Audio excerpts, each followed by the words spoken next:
زما شقلا نسیمی د ننګرهار ولایت د بیسود ولسوالۍ مسؤل القای مصنوعي بخش کې کار کوم او فعلا د صخرود ولسوالۍ د بیسود صخرود ولسوالۍ په سایه فامیلي مساحه کې یو کوچنی فارم هم لرم.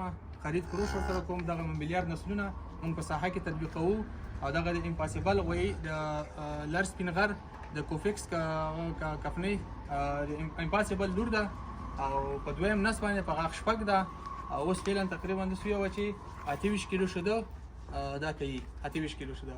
هغه بچی راوړی دی اخواتینی سور بچی دی هغه بغل ته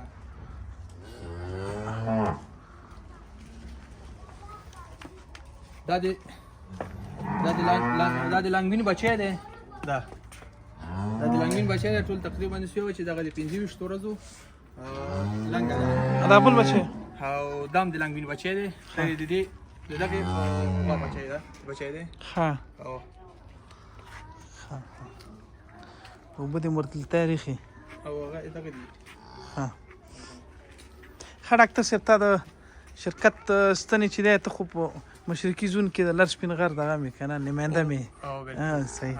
ښه ډاکټر صاحبان کولی شي ډاکټر صاحب معشوق نه چې دی نیچې ستنې چې دی واخلي د لر سپینغر کولی شي ډاکټر صاحب شکولا کوم مرکز چې دی په کابل پلازا کې او هغې نه ورکوي نو دا امپاسیبل لور ده او دویم لنګون کې ده.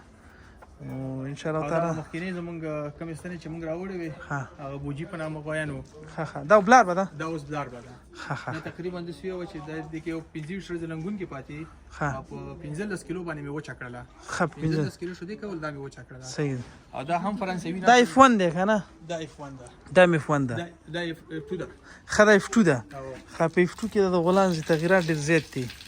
او دا چې ده دا تقریبا نن یې 15مه ورځ ده اوس هم ګن کوي او 20 کیلو شده کوي.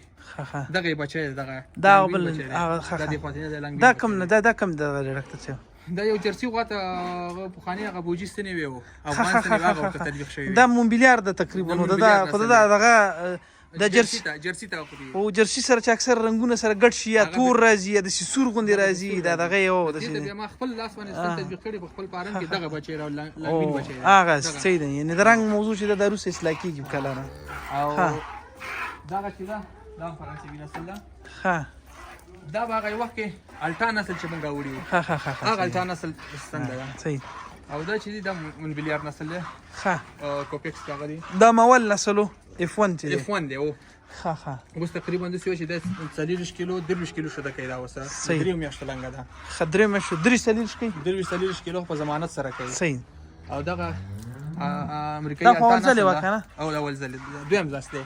دا دویم نسل په لا پاکستان کاروبار کې برکت واچو بس نظر مزر نه وي. ښه ان شاء الله تعالی د مسلمانانو ته خو د خیر کار شروع کی او مالونو واګانې په کار هم ډاکټر صاحب نه کول شي واخلي نو مال خرڅولم دی او سره ټکه ټوکه کوي او ستنې چې دی ډاکټر صاحبانو ته ورکوي په خپل تطبیق کوي. ډاکټر صاحب مشغوله نسیمي مالداري برخه کې خدمت کړي او د وړوکې غوندې ځای دی د ځان دپاره جوړ کړی دی.